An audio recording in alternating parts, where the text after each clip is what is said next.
কেন? কিন্তু নির্বাচনই একমাত্র সমাধান নয়, কারণ যেই পদ্ধতি প্রক্রিয়া আমাদের স্বৈরাচার বিতাড়িত হয়েছে, কিন্তু স্বৈরাচারী ব্যবস্থা এখনো বহাল আছে।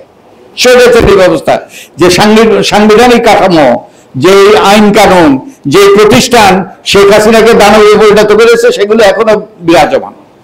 তো এগুলোর মধ্যে যদি পরিবর্তন না আনা হয় তাহলে কি হবে? আবারও সেই স্বৈরাচারের পুনরাবৃত্তি হইতে হবে। তো আমি একথা বলছি না যে নির্বাচনের প্রয়োজনে, নির্বাচন অবশ্যই হতে হবে এবং সুষ্ঠু নির্বাচন হতে হবে, নিরপেক্ষ নির্বাচন হতে হবে, গ্রহণযোগ্য নির্বাচন হতে হবে এবং দ্রুততম সময়ের মধ্যে হতে হবে।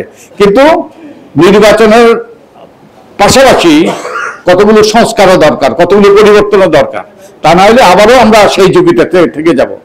আওয়ামী লীগ দল হিসেবে অঙ্গীকার করেছিল, এই অঙ্গীকারের পরে তারা নির্বাচন অংশ নিয়েছিল, নির্বাচনের প্রার্থী দিয়েছিল এবং নির্বাচনে জয়ী হয়েছে শেখ হাসিনার নেতৃত্বে তারা সরকার গঠন করেছিল।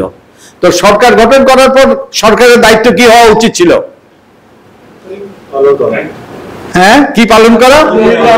ওই অঙ্গীকারটা বাস্তবায়ন করা, দিন বদলের সহযোগিতা বাস্তবায়ন করা।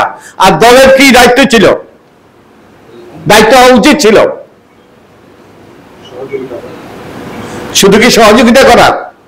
ওই অঙ্গীকারটা কাজ ছিল দলের।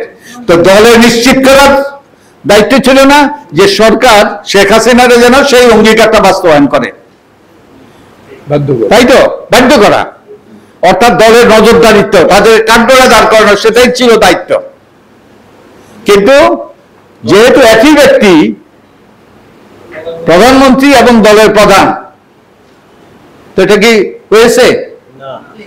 বরং সরকার আর দল এক হয়ে গিয়েছে।